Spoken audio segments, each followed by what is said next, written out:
And now, pre-recorded, YouTube's 517th most prestigious awards show, the first annual Snobbies.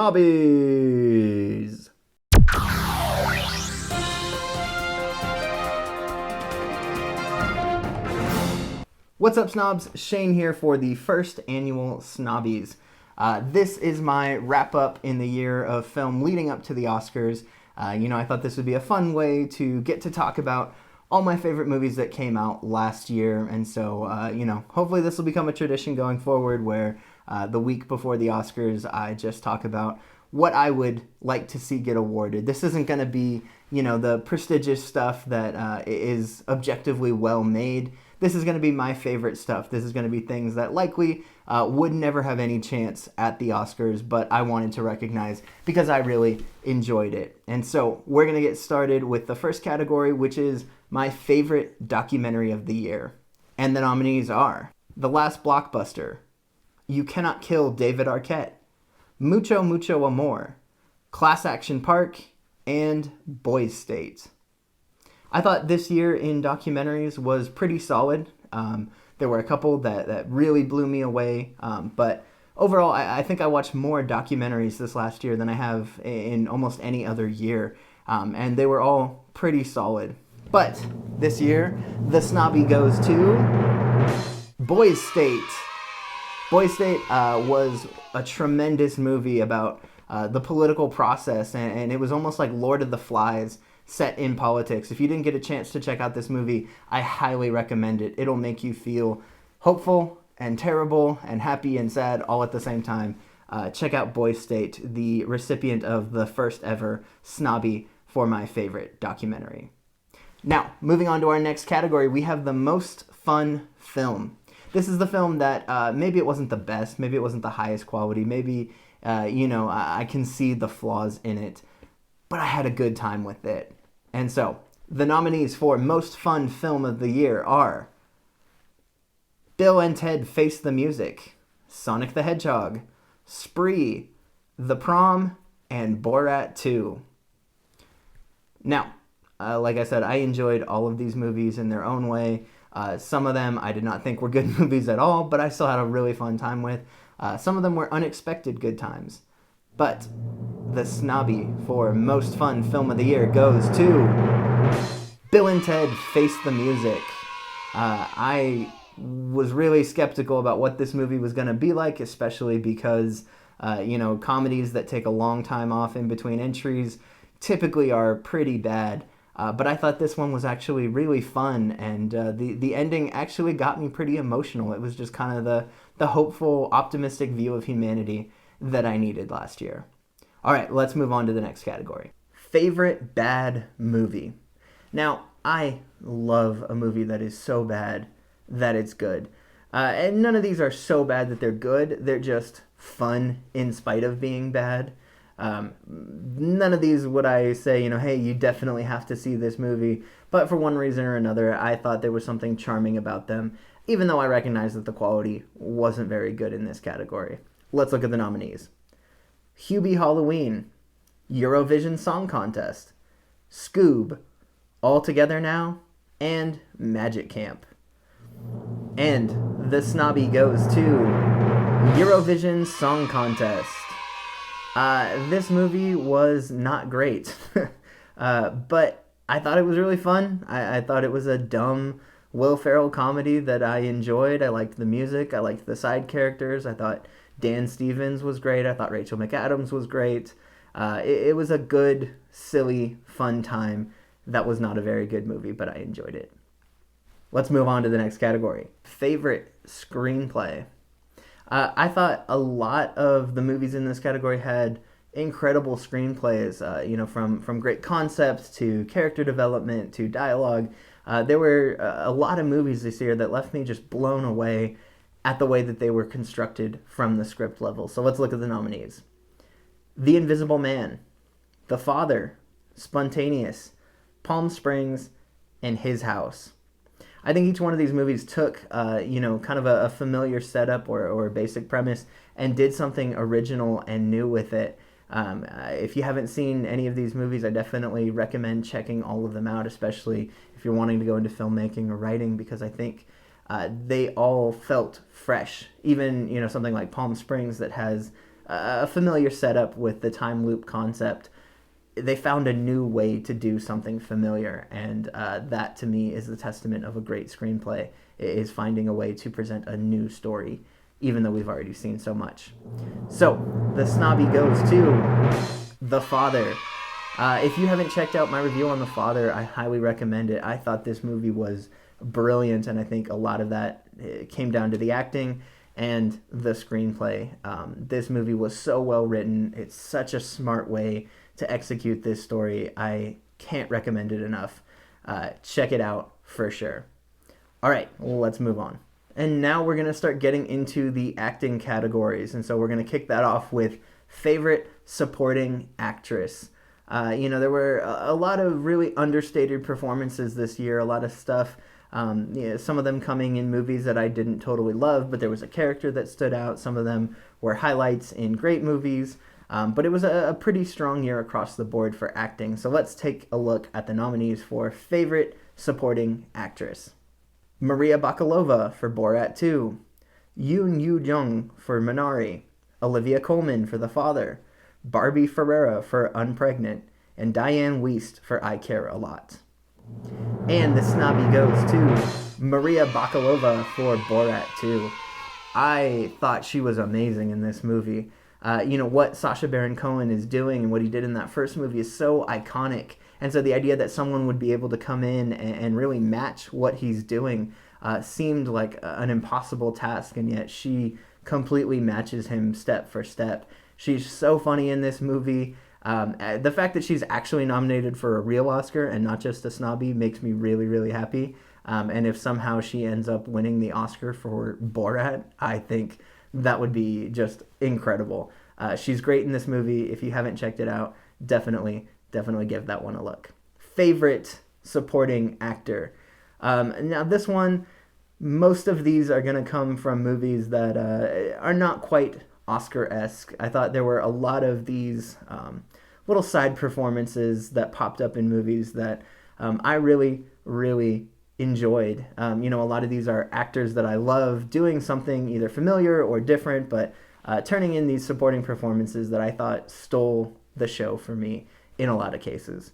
The nominees are Anthony Carrigan for Bill and Ted Face the Music, Peter Dinklage for I Care a Lot, Bill Burr for The King of Staten Island, Jim Carrey for Sonic the Hedgehog, and Bill Murray for On the Rocks. Like I said, a lot of these performances were some of my favorite of the year. Peter Dinklage gets to do this kind of off-the-wall, intimidating character in I Care a Lot. Bill Burr gets to show some range, being both really funny while also, being dramatic and heartwarming in King of Staten Island. Anthony Carrigan is not someone that I knew going into Bill and Ted Face the Music, but I thought his performance as the robot was hilarious. That might have been the funniest performance of the year for me. It was definitely up there. He stole every scene he was in. But the snobby goes to Jim Carrey for Sonic the Hedgehog. Sonic was a movie I thought I was going to hate. It looked terrible when that first trailer came out. Everyone, the internet collectively melted down when they saw what Sonic's teeth looked like. And the studio, to their credit, listened to the fans and they changed the design and they put the time in and the money in to get it right. And so I wanted to support that. And so I watched it and I was pleasantly surprised. I thought it was actually a really great family movie. And the thing that put it over the top for me was Jim Carrey. Jim Carrey felt like this performance was plucked out of a 90s movie in all the right ways. He had lines that if any other actor said them, they wouldn't have been funny at all. I wouldn't even registered it as a joke. But when Jim Carrey gets in there and he does it, I was, laughing hysterically because he's so pitch perfect in this movie. He was made to be a cartoon villain, and he played it perfectly in this movie. And so he is my favorite supporting actor of the year. And now we're on to favorite actress of the year. There were a lot of great performances in this category. The nominees are Elizabeth Moss for The Invisible Man, Catherine Langford for Spontaneous, Kristen Milotti for Palm Springs, Rosamund Pike for I Care a Lot, and Millie Bobby Brown for Enola Holmes. Some of these are performances that you would expect. Rosamund Pike, I think, is always excellent in everything she's in, and so that's no different in I Care a Lot. Kristen Miliotti's always great, and she is, a standout in Palm Springs. Some of these were not on my radar at all. I didn't really know. I hadn't seen Catherine Langford in a lot of stuff before watching Spontaneous, but I was blown away by her performance. But the snobby has to go to Elizabeth Moss for The Invisible Man. The fact that she's not nominated for an actual Oscar is one of the biggest snubs of the year for me. I thought she gave hands down the best performance by any actress in the entire year. She was unreal in this role. The whole movie really depends on her performance. She has to sell it. So many times she's acting against someone that the audience can't see. And so if her performance was flat or unbelievable, the whole movie would have fallen apart. But because she's so excellent in the role, this movie just completely works, and she gets a lot of the credit for it. And so definitely she was my favorite actress of the year. On to favorite actor of the year. I thought this was a really strong year for acting. As I said before, the main lead actors are no different. There were some performances that I think were incredibly dramatic and moving, and some that I thought were fun and crazy and against type in a different way. And so let's look at the nominees. Anthony Hopkins for The Father, Delroy Lindo for Da 5 Bloods, Sacha Baron Cohen for Borat 2, Riz Ahmed for Sound of Metal, and Vince Vaughn for Freaky. I really loved the comedic performances this year. I thought, Sacha Baron Cohen returning to the role of Borat is perfect. It still works even this many years later. He was still hilarious in it. I thought Vince Vaughn was really underrated in Freaky. If you haven't seen Freaky, check it out. It's a body swap comedy, but also a horror movie about a serial killer. And so Vince Vaughn getting to play the big, intimidating serial killer, he's convincing in that role. And then when he swaps bodies with the teenage girl, he also sells that goofy silliness really, really well. And so I thought that was underrated and hilarious. And the dramatic performances were mind-blowing. I thought Riz Ahmed in Sound of Metal was so good. The moment I saw that I was like, well, he's getting nominated. He carried that movie, and he's so believable and heartbreaking in that role. Same thing with Delroy Lindo. I cannot believe that he got snubbed for an actual Oscar because his performance was electric in that movie. But for me, the snobby has to go to Anthony Hopkins for The Father. This is one of the greatest acting performances I have ever seen in my entire life. He is perfect in this role. Just the way that he seamlessly moves from scene to scene, changing emotion completely, selling confusion or likability or happiness or sadness or anger and frustration. Just, it's so perfect. It's such an incredible range. And he is the heart of the movie. The movie does not work without someone like him, one of the greatest actors of all time, giving an all-time great performance. And so definitely rooting for him at the Oscars. I don't think he's going to quite pull it off, but I'm really hoping, because this was hands down my favorite performance of the year.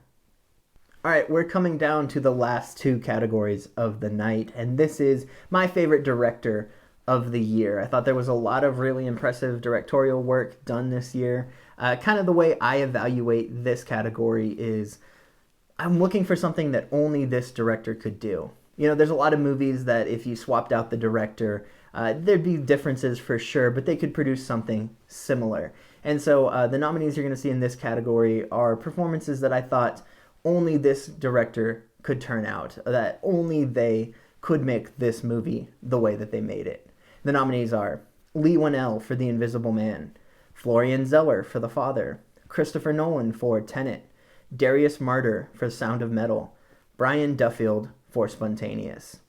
I think a lot of these movies showcased great work from these directors. Like I already mentioned, The Father, the way that everything in that comes together to serve that main character's story, the way that you can tell there was strong direction in the performance that's given, as well as, everything from costuming to set design all complements that character's journey. I thought that was really impressive. What Leigh Whannell did for The Invisible Man, blew my mind. Just the way that he could make an empty frame terrifying and tense, I thought was masterful. But for me, the snobby goes to Christopher Nolan for Tenet. I don't even know how you conceive of this movie. I would love to see what the pre-visualization looked like on this, or what the script looks like for this movie, because there's just things that I have never seen in a movie before that are done in this movie, and that's really what I ask for when I go to the cinema. If you can show me something that I've never seen before, or something that I could never on my own even think of seeing, that really blows me away. And so I thought the visual construction of this movie was incredible. I thought the script left some to be desired. I thought the story could have been a lot more engaging, but as far as just purely directing, as far as using the camera to tell a story, I thought it was incredible. I thought it was unparalleled, and I think if you gave any other director that movie, it doesn't come out anywhere near what Christopher Nolan produced. And so that was my favorite directorial work of the year. All right, and now the time has come for the big award for my favorite movie of the year. There were a lot of really good movies, and there were a handful of great films. There were 2 or 3 that instantly jump up into my all-time greats list. So let's take a look at the nominees. And the nominees are The Father, Borat 2, The King of Staten Island, The Invisible Man, Tenet, Boys State, Da 5 Bloods, Palm Springs, Spontaneous, and Sound of Metal. There were a lot of really good movies this year, but to me there were only 2 that stood out from the rest. One of them was The Father, for being able to build empathy for a character going through memory loss. But the winner also did something great like that. Also put you in a character's shoes, in an experience that you may or may not have had, and created empathy through entertainment, which I think is this incredible, unique opportunity that cinema gives us. It's the only time where we get to, literally see the world from a character's point of view. And so the fact that this filmmaker was able to use this story to build empathy for this real world issue, and to really show you what life is like for people who experience this, I thought was incredibly powerful and important. And so the snobby for my favorite movie of the year goes to The Invisible Man. The Invisible Man was one of the last movies I got to see in theaters before the pandemic shut everything down, and I've watched it 2 or 3 times since then on streaming, and every time I find myself holding my breath because it's so tense, and it creates such anxiety, and every time I watch it with someone new, just the amount of moments that make them react out loud because it's so tense. But the real accomplishment, as I was saying, is Leigh Whannell's ability to take the concept of domestic violence, this real world issue, this incredibly important topic, and to use a medium like cinema, and to do it in a mass appeal way like this movie, and to show you how a character like Elizabeth Moss is in this movie, how she's affected by the person that did these horrible things to her, and how even when he's invisible, even when she can't see him, even when the rest of the world can't see him, how she can still feel his presence, how she can still, sense him lurking in the doorway when no one else can see him, I thought was an incredibly powerful tool that built empathy and was, informative, and shaped the way that I'll view the world going forward. And so for that reason, I thought it was incredible. Same thing with The Father. That was a close second, but definitely The Invisible Man, just for the fact that it was able to do that while also being, this big blockbuster monster movie that, may or may not have relaunched the Universal monster franchise. I thought it was an incredible achievement, and it was my favorite movie of the year for sure. Thank you guys so much for checking out this video. I had a lot of fun doing this, and just getting to talk about random stuff. Things like Jim Carrey and Sonic the Hedgehog is not something that I've got a chance to mention on this channel, and so just getting to do that was a lot of fun. Make sure you like this video and subscribe to the channel. In the comment section, let me know, what was your favorite movie of the year? What performance or movie would you give an award to? And what would you like to see in the second annual Snobbies that'll be coming to you next year? Hopefully this year in film is going to be different than the last one. We had so many blockbusters and franchise movies, and the big tent poles that I really enjoy seeing. So many of them got delayed last year, and so hopefully those movies get a chance to come out this year. hopefully we're here next year at the second Snobbies talking about, big, awesome, fun movies that we were looking forward to. And hopefully you will join me over this next year as I talk about those films. Thank you guys so much for your support. Make sure you come back on Friday where I'll have my review of Mortal Kombat. See you then.